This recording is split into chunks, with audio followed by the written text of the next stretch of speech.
मित्रांनो, लग्नानंतर होईलच प्रेम या मालिकेच्या नवीन भागामध्ये आपल्याला पुढे असं पाहायला मिळणार आहे. आता ह्या मालिका फारच चांगल्या अशा वळणावर आलेली आहे. पण आता सगळ्यांच्या आयुष्यामध्ये सुंदर सुखाचे क्षण आलेले असतात, पण रम्याला मात्र हे देखवत नसतात. आता ती मोठा प्लॅन रचत असते. तिला आता कायमचंच काव्याला पार्थपासून दूर करायचं असतं. आणि इकडे जीवानंदिनीच्या आयुष्यामध्ये छान असा सुखद क्षण आलेला असतो. त्यानंतर जीवा आणि नंदिनी त्यांच्या रूममध्ये असतात. ते त्यांचा रोमॅन्टिक क्षण एन्जॉय करत असतात. त्यानंतर जीवा म्हणत असतो, खरं तर नंदिनी, आता आपल्या दोघांमध्ये असं कोणीतरी तिसरं आपलं नाक येतं आणि त्यानंतर खूप अशी महत्त्वाची एक गोष्ट मात्र राहून जाते. त्यावर नंदिनी तिला विचारत असते, महत्त्वाचं आता कोणतं काम राहिलं आहे? नंदिनी जीवाला विचारते. त्यावर तो म्हणतो, हो, फारच महत्त्वाचं आहे ते, आणि ते काम आज झालंच पाहिजे. यावरनं नंदिनी ओळखून घेते की जीवा कोणत्या कामाबद्दल बोलत आहे. त्यानंतर नंदिनी लाजत असते आणि जीवापासनं दूर दूर जात असते. त्यानंतर जीवा तिला पकडतो आणि स्वतःच्या मिठीमध्ये घेतो आणि तिला म्हणत असतो, आता तू पूर्णपणे अडकली आहेस. त्यावर ती म्हणत असते, खरं तर मी आधीच अडकले होते जीवा तुमच्या प्रेमामध्ये, पण आता पुन्हा नव्याने तुमच्यामध्ये मला गुंतायचं आहे. आणि त्यानंतर जीवा तिच्या गालावरनं हात फिरवतो, तिला स्वतःच्या जवळ खेचतो आणि त्यानंतर तिच्या ओठांवर तो किस करणार असतो. तेवढ्यातच दाराचा आवाज येतो आणि कोणीतरी जोरजोरामध्ये दार देखील वाजवत असतं. हे दाराचा आवाज ऐकून नंदिनी आणि जीवा दोघेही डचकतात आणि त्यानंतर जीवा मात्र चिडतो. तो म्हणतो, आता ह्या क्षणीसुद्धा कोण दार वाजवत आहे? असं म्हणून तो दार उघडतो आणि बघतो तर काय, त्याचा चेहरा पूर्णपणे आश्चर्यचकित झालेला असतो. आणि इकडे मात्र पार्थ मात्र रडत असतो, त्याच्या डोळ्यामध्ये पाणी आलेलं असतं. हे पाहून ती काव्या विचारत असते, अहो देशमुख, तुम्ही असं काय करताय आणि तुमच्या डोळ्यामध्ये हे का पाणी आलं आहे?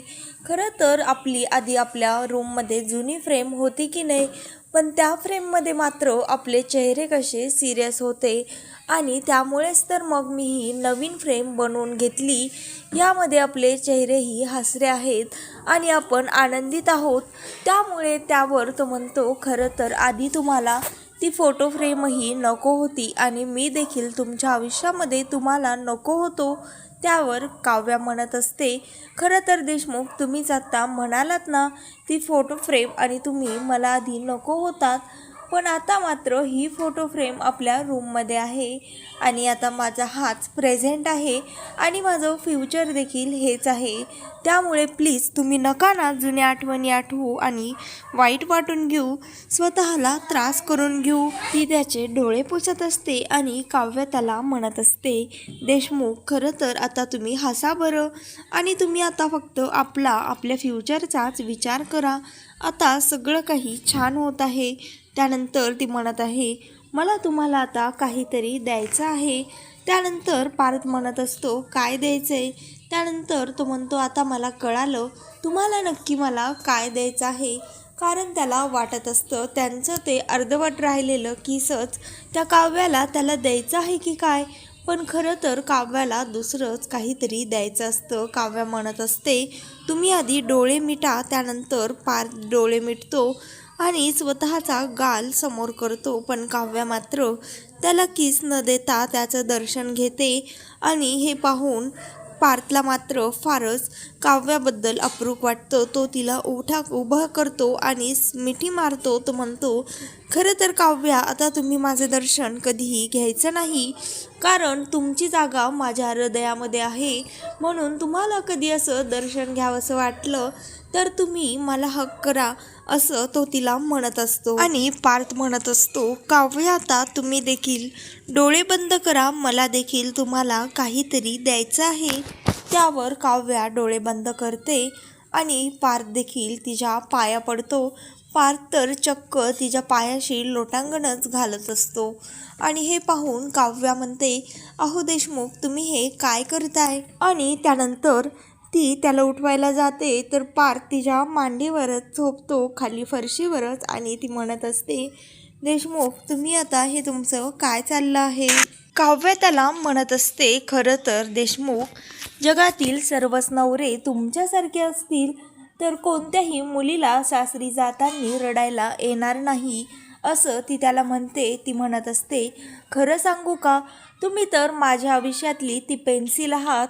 तुम्हाला आठवतं का, ज्या पेन्सिलला मागे इरेझर देखील असतं, आपण अशी पेन्सिल लहानपणी वापरायचो देखील. त्यावर तो म्हणतो, हो, मी देखील ती पेन्सिल लहानपणी यूज केली आहे. त्यानंतर पार्थ म्हणतो, खरंच काव्या, पण तुम्ही असं का म्हणत आहात? त्यावर काव्या म्हणत असते, कारण माझं काही जरी चुकलं तरी देखील तुम्ही मला सांभाळूनही घेता आणि सगळं काही कसं आता व्यवस्थित चाललं आहे, त्यामुळे आपल्या प्रजेमध्ये सगळेजण सुखी आहेत, असं काव्या पार्थला सांगत असते. आणि इकडे जीवांदिनीच्या रूममध्ये मात्र ज्यावेळेस जीवा दार उघडतो त्यावेळेस समोर मिथुन काका खरं तर त्या जीवासाठी दुधाचा ग्लास घेऊन आलेले असतात. मुद्दाम मिथुन काका तिथे आलेले असतात कारण त्यांना त्या दोघांना त्रास द्यायचा असतो. ते त्या जीवाची मजा घेत असतात. ते म्हणत असतात, अरे जीवा, मला वाटलं तुला आता एकट्याला करमत नसेल.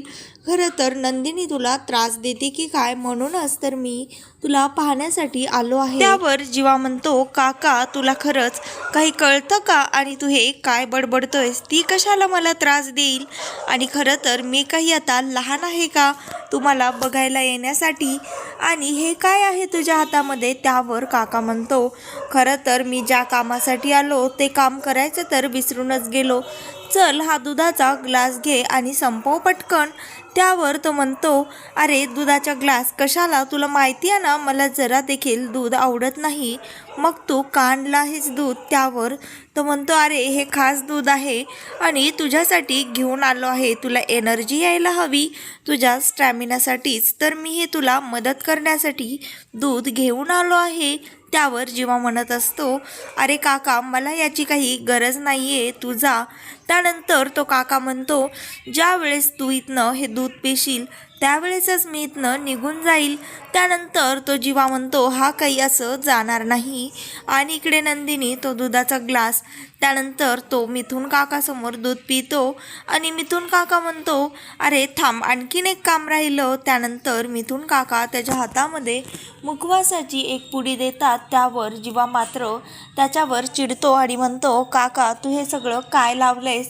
तोच घेऊन जाही, तुलाच कामी येईल, जा, असं तो तिला म्हणतो. आणि त्यानंतर जीवाची ही अशी फजिती पाहून नंदिनी मात्र हसायला लागते. आणि त्यानंतर जीवा कसं बसं तिथनं मिथुन काकांना घालवतो. आणि इकडे पार्थ मात्र काव्याच्या केसांमधल्या क्लिप्स काढत असतो आणि म्हणत असतो, काय काव्या, तुम्ही या केवढ्या पिना लावल्या आहेत? असं वाटत आहे की पिनांचा सर्व मॉलच तुम्ही इथे तुमच्या केसांवर लावला आहे की काय, असं तो त्या काव्याला म्हणत असतो. त्यावर काव्या म्हणते, आता कळालं का तुम्हाला, आम्हाला रेडी होण्यासाठी काय म्हणून वेळ लागत असतो? तुमचं आपलं बरं आहे, एक शेरवानी घातली, केस विंचरले, केसाला थोडंसं जेल लावलं आणि दाढीवरनं एक हात फिरवला की झाले तुम्ही रेडी. त्यावर पार्थ म्हणत असतो, आमचं तर तुम्हाला काही सांगायलाच नको, तुम्ही आपलं मस्त 3-3 तास AC मध्ये बसून रेडी होता, पण आमचं काय, आम्हाला हे असले जाड कपडे, हे असलं धोतर घालून देवदर्शनाला देखील जावं लागतं आणि तिथनं घोड्यावर बसून यावं लागतं. अगदी उन्हात ती छत्री असते पण त्या छत्रीचा मात्र काही एक उपयोग नसतो. तो छत्रीवाला तिची सावली दुसऱ्यांच्याच डोक्यावर करतो आणि एवढंच काय तर ते रडणारं पोरगं देखील घोड्यावर बसलेलं असतं. आम्हाला कळत नाही त्या पोराला सांभाळावं की घोड्याला सांभाळावं. आणि एवढंच काय तर समोर असे अंगात आल्यासारखे माणसं नाचत असतात आणि एवढ्या उन्हाचं आम्हाला कुठनं घाम येत असतो ते तर सांगायलाच नको. आणि त्यानंतर एवढं सर्व करून ज्यावेळेस आम्ही लग्नापर्यंत पोहोचतो त्यावेळेस मात्र तुम्ही तिथे आलेलाच नसता, तुमची देखील आम्हाला वाट पाहावी लागते. आणि एवढंच काय, फोटोग्राफर एवढ्या सगळ्या वैतागलेल्या सिच्युएशनमध्ये आम्हाला स्माईल करायला सांगतो. तुमच्यापेक्षा आमचं जास्त अवघड आहे आणि असं म्हणून पार्थ ड्रेसिंग टेबलजवळ जाऊन बसतो. त्यानंतर काव्या मात्र तो सांगत असताना हसत असते. त्यानंतर काव्या त्याच्याजवळ येते आणि त्याचं डोक्याची मसाज करून देत असते. त्यानंतर तो म्हणतो, आता फारच रिलॅक्स वाटत आहे. आणि इकडे जीवा मात्र नंदिनीच्या जवळ येण्याचा प्रयत्न करत असतो, पण नंदिनी मात्र जीवापासनं दूर जात असते आणि लाजत असते. त्यानंतर जीवा तिला उचलून बेडवर घेऊन जातो आणि तिच्या डोक्यामध्ये असलेला गजरा काढून ठेवतो. त्यानंतर नंदिनी मात्र लाजते आणि जीवा तिचा चेहरा स्वतःकडे वळवतो. त्यानंतर नंदिनीला खाली झोपवतो आणि तिच्या गळ्यामध्ये असलेले सर्व काही हार एक एक करून काढून ठेवत असतो. तिचे कानातले देखील तो काढतो. त्यानंतर तो तिच्या ओठांवर किस करतो आणि तिच्या नाकामधली नथ देखील काढून ठेवतो. त्यानंतर आता फायनली जीवांतिनी हे एक झालेले असतात आणि इकडे काव्या आणि पार्थ देखील हे दोघंही एक झालेले असतात. तर मित्रांनो, लग्नानंतर होईलच प्रेम या मालिकेचे नवनवीन लेटेस्ट एपिसोड पाहण्यासाठी आत्ता चॅनलला लाईक, शेअर आणि सबस्क्राईब मात्र नक्की करा. व्हिडिओ आवडलेला असल्यास व्हिडिओला कमेंट देखील करा.